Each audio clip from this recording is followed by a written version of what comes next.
et congolaise. Papa, maman, na bana nyonso wavanda na Allemagne.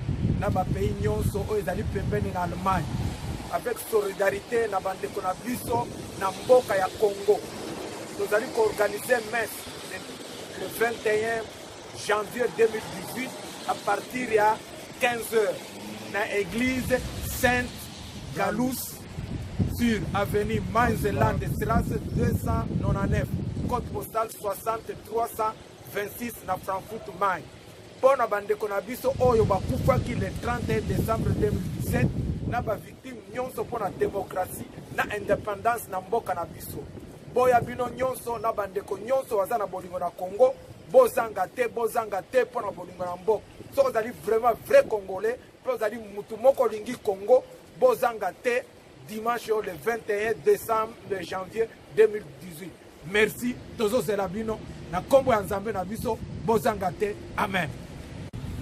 Et congolaise, papa, maman, na bana nyonso wavanda na Allemagne, na ba pays nyonso o ezali pembeni na Allemagne. Avec solidarité na bandeko na biso na mboka ya Congo. Nous allons organiser messe le 21 janvier 2018 à partir de 15h dans l'église Sainte Galous sur avenue Mainzeland Strasse 299, code postal 60326 na Frankfurt Main. Pour na bandeko na biso oyo bakufaki le 31 décembre 2017 na ba victime nyonso pour la démocratie na indépendance na mboka na biso.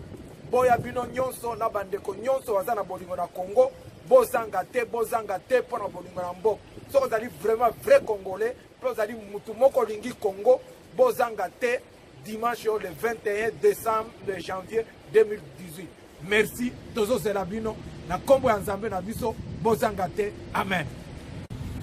Et congolaise, papa, maman, na bana nyonso wavanda na Allemagne, na ba pays nyonso o ezali pembeni na Allemagne.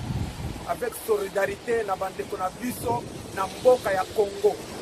Nous allons organiser messe le 21 janvier 2018 à partir de 15h dans l'église Sainte Galous sur avenue Mainzeland Strasse 299, code postal 60326 na Frankfurt Main.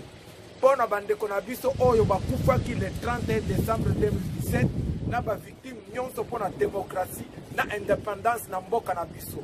Boya bino nyonso na bandeko nyonso waza na bolingo na Congo, bozanga te pour na bolingo na mboka.